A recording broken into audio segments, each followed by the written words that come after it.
Welcome back to another episode of TVGP's Game Club. I'm your host, Boston. We are talking about Botany Manor this month. Let's do it in the right order. I'm your host, Boston, playing this on the PlayStation 4... No, PC. Anyways, joined as always by Musim. Hi, I am playing on the Xbox Series X. And Moonpier. Hey, Xbox Series X mixed with cloud gaming. There you go. Everything is out of order. Thank goodness I wrote a script. This time, let's talk about the game itself. Botany Manor came out on April 9th, 2024, published by Whitethorn Games. If you recognize their name, they published past Game Club game Lake, and they've also published Calico and Witchwood, which were two bigger games for them. Developed by Balloon Studios, this is their first game. Came out on Xbox One, Series consoles, Switch, and PC. As for the game itself, it is, if you've played something like, it's a first-person environmental puzzler, so if you've played something like The Witness or The Return of the Obra Dinn or anything like that, very much that, of like, here's an area, figure it out. But this one has plants instead of murder. Or whatever's happening in The Witness, I'm still not entirely sure. Insurance, thank you very much right. for the Obra Dinn reference. That's right. Insurance and murder. Please go play Return of the Obra Dinn, it's really good.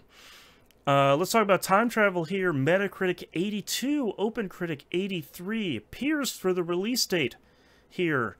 Number one, May 9th, 2024 happened, which was like the Indie Palooza for 2024, so you can probably add about another 100 games on this list. But Harold Halibut, Aiden Chronicle 100 Heroes, Tales of Kenzera Zhao, Another Crab's Treasure, Stellar Blade, Animal Well, Crow Country, Little Kitty Big City, Homeworld 3, Lorelei and the Laser Eyes, and everything from May 9th. So, wow. It's a big... It's been a good year so far in 2024. Let's ask the question we ask every month. Was this game top of the pile, middle of the pack, or overlooked? I'll go with overlooked. I'd never heard of this till you guys suggested it. Middle for me.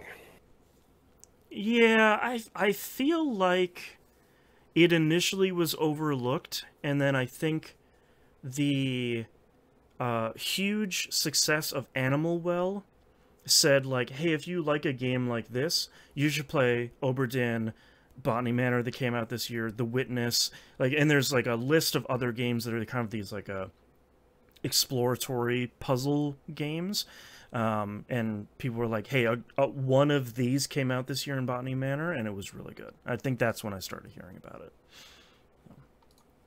All right. Let's get into the game itself. What we liked, what we didn't like. Who wants to take a first stab?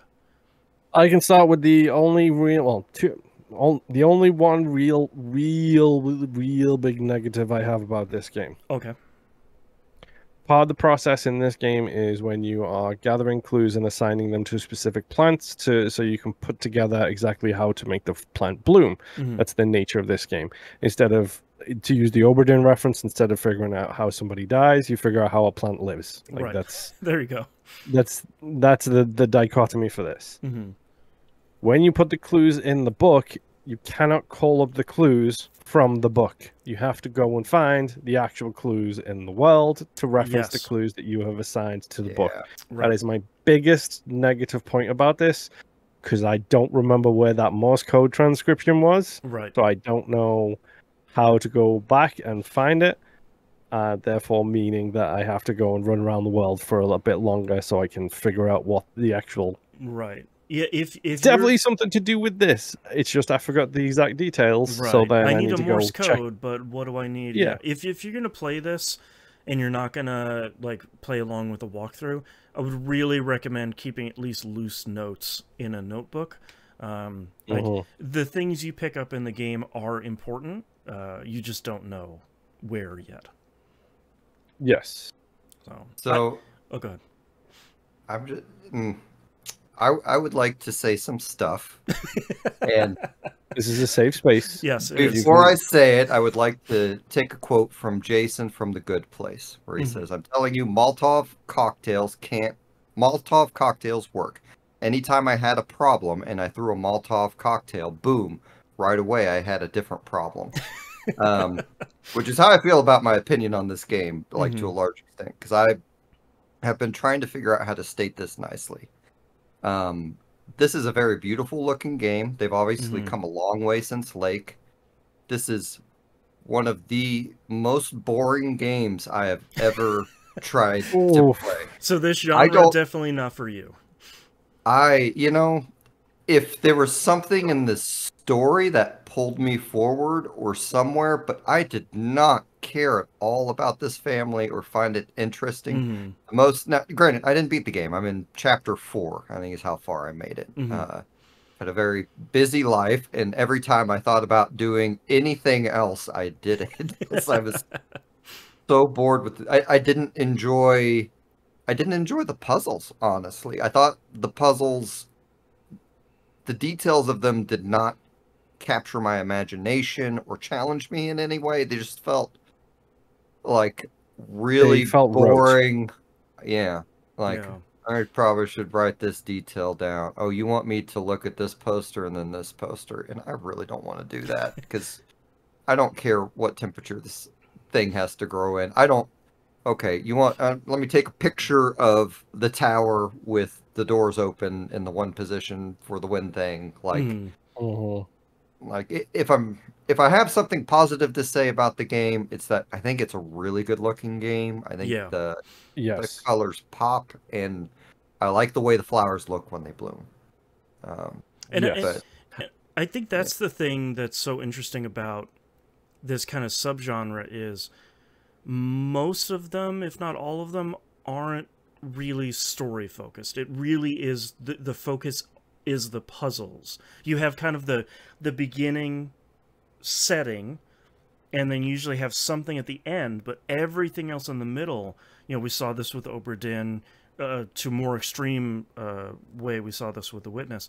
The rest of it is just you're doing the puzzles. Like, there's some environmental storytelling, and there's some stuff in here where you can kind of read between the lines and read some of the letters that are being written and postcards and stuff. But it isn't, narratively driven in the way that some other stuff is. And Obra Dinn had like a light narrative to it, but like all the puzzles were fascinating and mind-bending, and these are all very kind of samey, like maybe they changed something up, and like maybe something gets changed up in 4 and 5 that does it. But like that's why I told you, I think after we recorded Pup, that if you get through like the first 2 chapters, the rest of the game is pretty much that, just in larger areas. Which I don't think is bad. I think I liked this game overall because I kind of like this genre of like, here's a big area, you're just kind of poking around and you're reading a bunch of stuff and you're kind of writing stuff down in your notebook and putting all the pieces together. I think my larger issue for this game is I found it frustrating the more plants you had to grow in one chapter, the more confused I got about the puzzle solutions that were scattered all over the area. Like the 4th and 5th areas, the 5th area especially, is huge. It's huge. And it's huge. I think it's too big for me personally to keep all the different moving pieces in my head, where it's like, oh, this relates to a bird, so this one is probably for this puzzle, but I don't know what could this like colors one have to do with anything. And like for me, I had to especially in chapter 5 had to look at a walkthrough just to be like, okay, like what bucket are these clues supposed to be in? Oh, okay, I did get all those. Okay, now I can put them all together now that I know, you know, the bird song and this color bird and this plant and all kind of go together. But that's more of a me problem than the game. So I mean, yes and no. mm-hmm.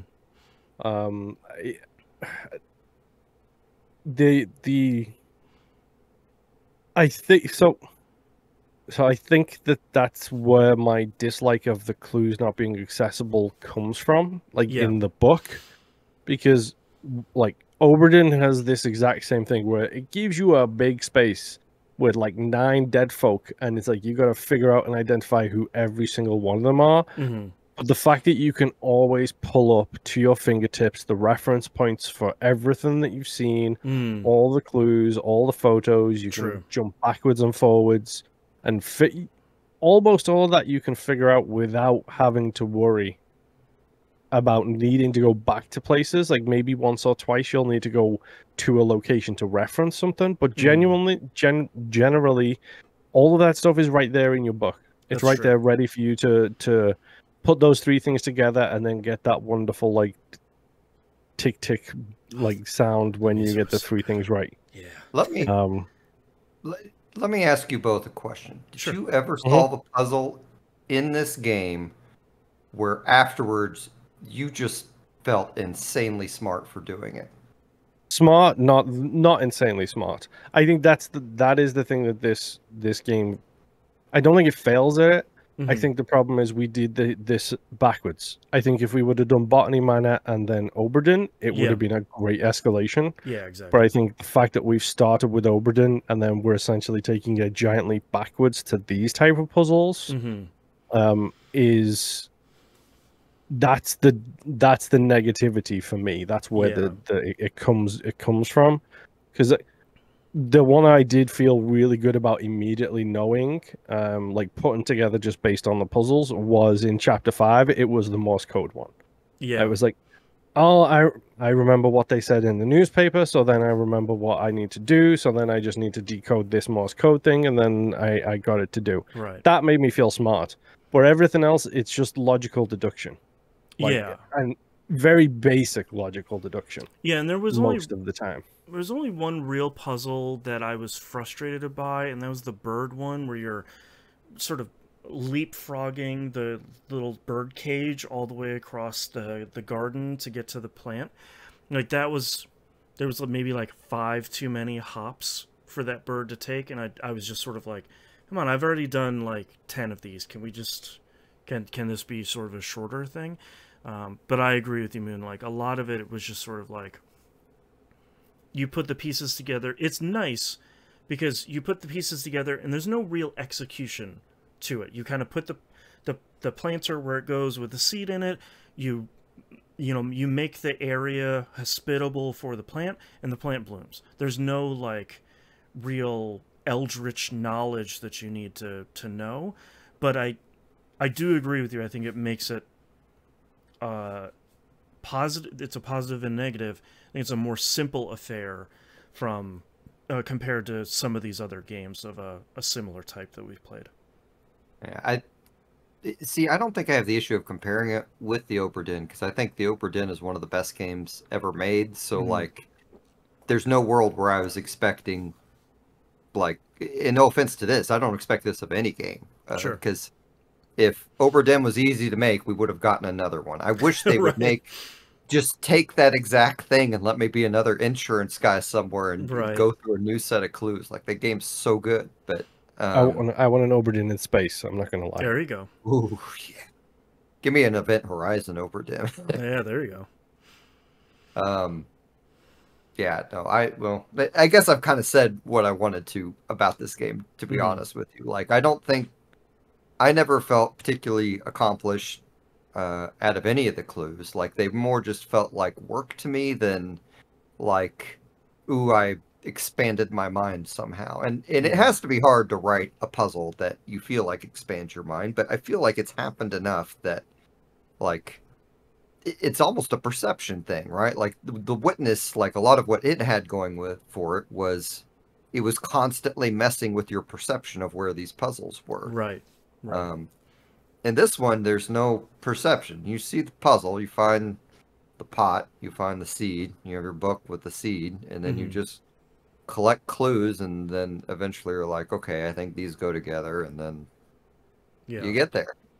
I do have to say I did like the epilogue. The kind of story cap on the end of this game was nice. I think initially it was sort of like, oh, I didn't get my book published. Like, what the hell am I doing? But then Uh-huh. your character starting a women only, like a magical botany school was cool. Um, Mm. but I'm not sure. I that is one thing I did like about this game was it being set when it is, right Yeah. after the First World War, and the constant downtrodden of the Mm-hmm. women in the game. Specifically, I'm assuming you who play the woman who owns the manor, Mm-hmm. or at least starts this school. I did like that aspect of it, of like really putting you in a place and a time and being like, oh hey, guess what? This wasn't that long ago, folks. Right. Right. Yeah, Yeah. it's. Oh, go ahead. I wish they'd honestly leaned into it more. Like I had forgotten about it, but I think that was the most interesting thing in the game was seeing the Mm-hmm. rejection letter from college of like I remember getting mad reading like that Right. thing How in dare you? game. Um, Yeah. but I don't. It just needed, they obviously spent a lot of their time on the environment and making this gorgeous world, and I don't know how, an environmental artist is not going to translate to someone who writes or makes the puzzles Mm-hmm. necessarily, but I wish there was more there, I guess, Yeah. and I wish there was a less formulaic uh, approach to the puzzles. Right. Well, that sounds like it's sort of your overall thoughts here. Moon, what are your kind of overall final thoughts here on Botany Manor? Honestly, I liked it a lot. Mm-hmm. I think it does have its negatives, but I think one of the big things for me right now is this is kind of what I needed. Yeah. I needed something that was simple. I needed something that was basic, something that was relatively quick and relatively easy to do. Like I didn't even play this that much. Like I think probably like 6, 7 hours total is what I ended Yeah. up playing it. And one of those times was because I made the mistake of playing like the end of like chapter 3.